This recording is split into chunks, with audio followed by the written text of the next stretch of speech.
They had a promo with Jamie Hayter and Britt Baker. That was fine. That match is just a nothing match to me, which we'll talk about.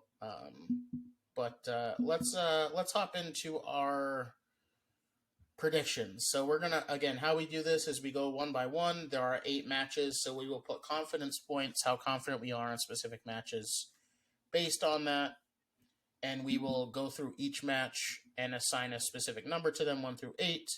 We will take results, and if we get the match right, we get that amount of points. And also on AEW this week, the House of Black interrupted the Elite's entrance. It went pitch black, and then they attacked them and they were holding up the titles. Stupid. So nothing too crazy. There hasn't been a huge build for that match, to be honest. They need a little bit more. And then the Ricky Starks, Chris Jericho had a match, and that story has been really good, so I'm very excited for that match too. So let's go first with Christian Cage challenging Jungle Boy. No holds barred match. So we are going into this match. Interesting, and I know they had a promo as well this week for Jungle Boy it seemed like the graveyard or whatever he was doing. He was burying Christian. He had his name on the tombstone. What are we thinking about this match? And then we'll go through the confidence points. So let's go to Chris first. I actually have loved every second of this feud. It was too bad that Christian got hurt for a period of time because they had to stall it. And I was really looking forward to their match at the last pay-per-view until Christian got hurt. So I'm glad he's healthy now for this match. I have Jungle Boy for a 1 in this match. I do think Christian could win, though, and extend the feud even longer, even though it's already been almost a year. But based off Christian attacking him pretty much every week and going over every week, I see Jungle Boy coming out with a win. So I have Jungle Boy for a 1. Sean, how about you? Yeah, very similar to Chris. I have Jungle Boy for 2, though. And I love how they've been booking this feud. It's kind of the epitome of long-term booking of how personal they've been taking personal shots, having families involved. Yeah. A lot of the Christian attacks are basically part of the reason that influenced me to pick Jungle Boy. I think he needs to go over on this one, but I'm not confident because I can see Christian going over as well. But so another Jungle Boy good for story too, which I appreciate, is this story. Chris is right; it has been a lot enjoyable. of good promo work. Definitely. Christian is very good on the mic. I think he's one of those wrestlers that is very underrated, and his mic skills definitely help, I think, anyone that he's with in terms of younger talent in AEW. I was confident in this match. I have Jungle Boy for 8. I am very confident he's going to win. Wow. Sean, the look on your face. Yeah, 8, wow. So, yeah, the AEW pay-per-views are always harder to pick for me than the WWE ones. I don't know what it is I think it's because I don't necessarily know every single little detail about everything. I know enough, but I think their booking decisions sometimes just are questionable. So yeah, I'm very confident in Jungle Boy though. So Jungle Boy with an 8. Alrighty. The next match, I'm going for it. The next match, the Elite versus the House of Black for the Trios titles. This one for me, I was not as confident in. And I also am playing into the fact that, could the Elite lose the titles? I'm not sure if they'll lose them yet. Maybe they will. Give me the Elite for 1. I am not sure if they're going to win. I am not sure if they're going to lose. I am questioning everything about it. I could easily have picked the House of Black here. So I'm going with the Elite, but I am not confident. I also am not confident in this match at all. I wish there was a lot more booking with this match. It's pretty unfortunate because you have 2 of the best trios teams in the world, and there's been really nothing between the 2 to get this feud going. I could have went the safe route and picked the Elite, but I have House of Black for 2. I think Malachi Black, Buddy Matthews, and the other big dude, whatever his name is. What's his name? Brody King. Oh, Brody King. Those 3, I think, need the championships. I don't think True. that they can afford a loss here. I think the Elite can take a loss at any time, and it really doesn't make a difference for them or their career. But I think the House of Black needs this. maybe the Elite does go over on this one, and then House of Black comes back and wins it at another point. But I think this is their chance. So I originally picked the House of Black, but I flipped back to the Elite because of the news that Tony Khan was utilizing the 9-month clause for Kenny Omega. And what better way to try and sway him to stay with AEW than continue rewarding them with their title run with the Elite? And the fact that the House of Black attacked them yesterday when the lights went out, they got the upper edge on it. So that's another reason why I'm going with the Elite on this one. I think they will drop the titles very soon at some point, maybe the next 2 or 3 months. But for now, I think they're going to continue with the feud. I just don't think there's enough there either side to really sway me one way or the other, which was disappointing. Yeah. The match itself will obviously be good. I'm not worried about that. It probably could be the match of the night. Oh. Yeah, it probably could, to be honest. And yeah, I mean, too much talent. The people in the match, is incredible. Yeah. Next match, Jamie Hayter, Saraya, Ruby Soho. 3-way triple threat match for the women's title. Jamie Hayter for 5. I don't think either of them can beat Jamie Hayter. If they do have someone beat her, it would be Saraya to have the heel champion. I know they kind of switch roles now with Hayter being the face. I really love Jamie Hayter. So, I see her sticking around a little bit longer for a women's championship run. Yeah, I also have Jamie Hayter for 5. And I agree with you. Saraya is probably going to be the one to take that championship at some point, but I see that happening in a singles match, not in a triple threat. So I'm there with you. This match really doesn't do that much for me. I think it will be a good match in ring, but I think this one it is a little bit more predictable. I have Jamie Hayter for 5. I have Hayter for 7. This one is kind of a no-brainer. I don't feel like either of them are also ready to take that title from her. Ruby is good, but I just feel like she's kind of just a third wheel, and it's kind of just like a filler at this point. Saraya will probably get the title at some point down the line, but this buildup hasn't really done much for me to convince me that there's going to be any title change anytime soon. I think it was a mistake flopping the faces and the heels in the rivalry with Britt Baker, Jamie Hayter now being face, and then Toni Storm and Saraya being heels. Saraya can play a heel a little bit better than Toni, but I think Tony's a little bit lost in this and not in her element. I agree. So I'm not a huge fan of that. So I hope they kind of ditch that at some point, but who knows. Next match, Chris Jericho versus Ricky Starks. Another great story-based feud. And the JAS is banned from ringside. So Ricky Starks, Chris Jericho. I am repping the new Ricky Starks shirt today. And he is my pick. I'm picking Ricky Starks, and I have him for 7. I'm pretty confident in this match that Ricky Starks goes over. The only problem with that is it is Chris Jericho, so he does have a chance to win probably every match that he's in. But give me Ricky Starks for 7, and I actually think, hopefully, it'll be Chris Jericho's one of his better matches somewhat recently. So I have Chris Jericho for 4. I picked Chris Jericho for 4 because he is Chris Jericho. Ricky Starks, he had a fantastic 2022. Don't get me wrong. His 2023 is off to a good start too. I think that Ricky Starks can afford a loss and it won't affect him as well with the crowd. And Chris Jericho is just so over all the time. I think this match will be one of his better ones in ring because Ricky's going to carry that match.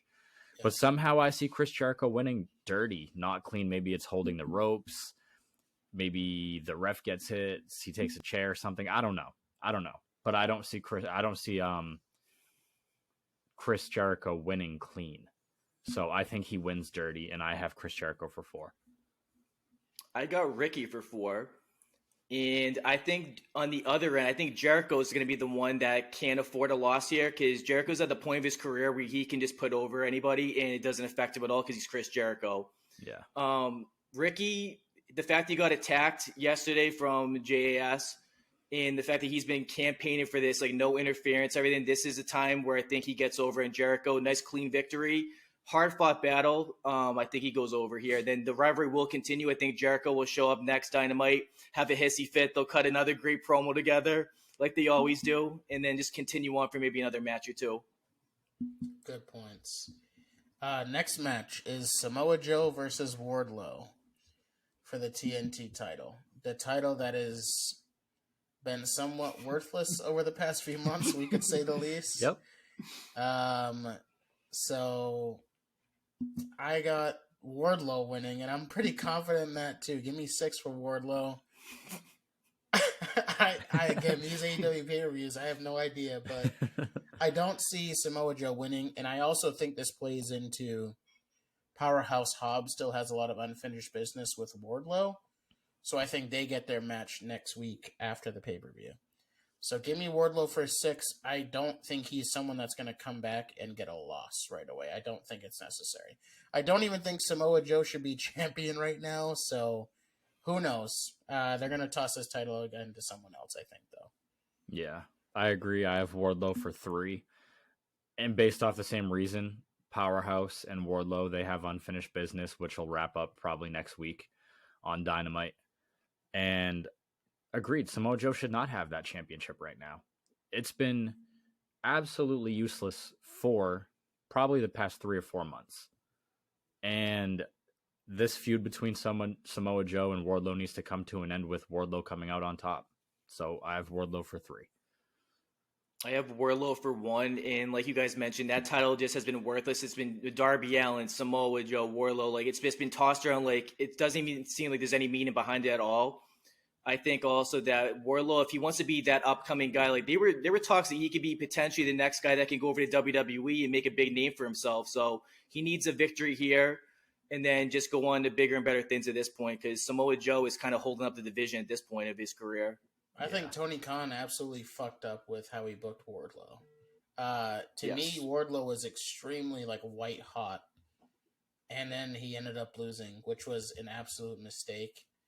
So I think having him win back here, I don't think it's going to win back his hot again. Like, you got to book him differently now moving forward. This is something I'll get into too eventually, and I'm sure we'll talk about. But Tony Khan needs to hire an actual creative team, because him being head honcho, general manager, CEO, booker is not working. Like, that's too much responsibility for one person. WWE doesn't do that. Other wrestling companies don't even do that.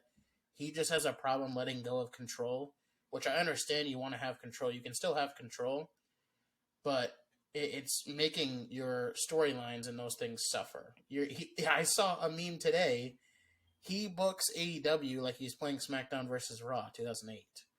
And it's something that is quite frustrating. So, who knows? We'll see moving forward. But I think that needs to change. The next match, Hangman Page versus John the Murder Bloody Moxley. Oh, God. Another match, number 4 between them. And just a coincidence, I have a 4 on Hangman. Give me Hangman Adam Page to win this match. Another match, honestly, I think could honestly go either way, I guess. Knowing them, I don't remember what the series is at right now between them. I think Moxley might be up 2-1 or Hangman's up 2-1. I don't remember off the top of my head.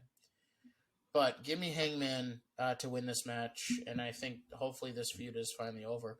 It's been good, but I also like 4 times in the same feud is a lot for anyone. So give me Hangman for 4. This match is going to be brutal. It's going to be bloody. These guys are going to beat the crap out of each other. When they get in a ring together, they look like they're actually trying to fucking hurt each other. Which is what I like about it. It looks real. Exactly. It looks very real. So I respect that. That those two have chemistry in the ring, I think. They probably hate each other in real life. Who knows? And they produce. I have Hangman Page for a 6. Okay. I think he needs a win here, and I think this win in a Texas death match against John Moxley will do a lot for him, and maybe put him back into a main event at some point. So I have Hangman for 6. I also don't think Moxley gets affected by taking a loss either. No, not at all. So especially I'm to gonna a guy pick like Hangman, who Yeah, is just exactly. as brutal as he is. exactly. I'm gonna piggyback off of what you said, Chris. So I think Heyman is gonna win for 5, and I think this win is gonna be the next opponent for the winner of the main event, which we're gonna get into afterwards. I think he's gonna be next in line for that belt. Like you guys said, this match is gonna be bloody. It's gonna be vicious, brutal. Moxley may lose half his body weight of blood in this match, so I'm looking forward He was to it. bleeding I on love Dynamite, Mox. for God's sakes. Yeah. Exactly. Like I know a lot of people like in the community that are hardcore wrestling fans, like they have mixed reviews on like, no, there's too much blood in AEW, there's not enough blood. If you are a fan of like the old school this, you will stay tuned for this match. You will be thrilled with the outcome of this one. So give me Heyman for 5. Next match is the Fatal 4-Way match for the tag team titles. You have the champions, the Guns. You have the Acclaimed. You have Jay Lethal and Jeff Jarrett. And you have Orange Cassidy and Danhausen. I would have been fine with this just being a solo tag match between the Acclaimed and the Guns again. But you had to add Jeff Jarrett and Jay Lethal in there. I fucking hate Jeff Jarrett. Jay Lethal's a good wrestler, but they don't do anything for me. I love Orange Cassidy. I do not care about Danhausen. I know a lot of wrestling fans do love Danhausen for some reason. For entertainment or whatever it may be. I don't care. They shouldn't be in the match because he's a character basically. That's why Cool. really. That's fine. Give me the Guns retaining for 2. I'm not as confident in them. I think the Acclaim could easily win back the titles, but I did pick the Guns to retain for 2. I have the Guns for 7. I'm big on the Guns. Honestly, I really am. Okay. And I don't see the point of the Acclaim dropping the titles just to win them back at the next pay-per-view. And Sure. I don't see the tag titles going to Jeff Jarrett and Jay Lethal or Orange Cassidy and Danhausen. If the titles do go to them, so help me God, their tag division is in trouble. So I'm going with the brothers. I got the Guns for 7. I have the Guns for 6. Wow, you guys are way And, more yeah. confident than I am. Yeah, the fact that they've only had the belts for like a very short period of time, I don't see the Acclaim winning the titles immediately right back because that would be a terrible booking decision. Then again, it's Tony Khan, so he could just book it Exactly right. just like the TNT belt where it just gets tossed around every other week. Yep. But yeah, like the other tag teams in it, like Danhausen, Orange Cassidy, no. Jeff Jarrett, Jay Lethal, it's like, no, what are we doing here? So Guns, I'm very confident for this one. Guns for 6. And then we move into our main event. Our 60-minute Iron Man match. Bryan Danielson challenging the champion MJF. This match is going to be very good. It'll show, I think, people how good of a wrestler MJF is. I do think MJF, he doesn't wrestle a ton anymore on, regular weeks, which is interesting. He mostly cuts promos now, which, understandable, but you could be in action from time to time. But Danielson came out with a great promo last night, like I said, really, really passionate, and this feud has been really passionate. I have MJF for 3. The only, I do still think MJF will win. I just think with the build, an unpopular opinion, Bryan Danielson has not been AEW champion, and when is he, or if he is ever going to be AEW champion? So if they keep putting him up, it seems like wrong place, wrong time for most of his title matches. He was against Kenny and Hangman. I believe he had a match with when he was champ. It seems like he's 100% at the wrong place in the wrong time. Creates great feuds with people, but he's not going to win. It seems like he's not going to win the title. And if he does, it's going to be way down the line. So I don't know.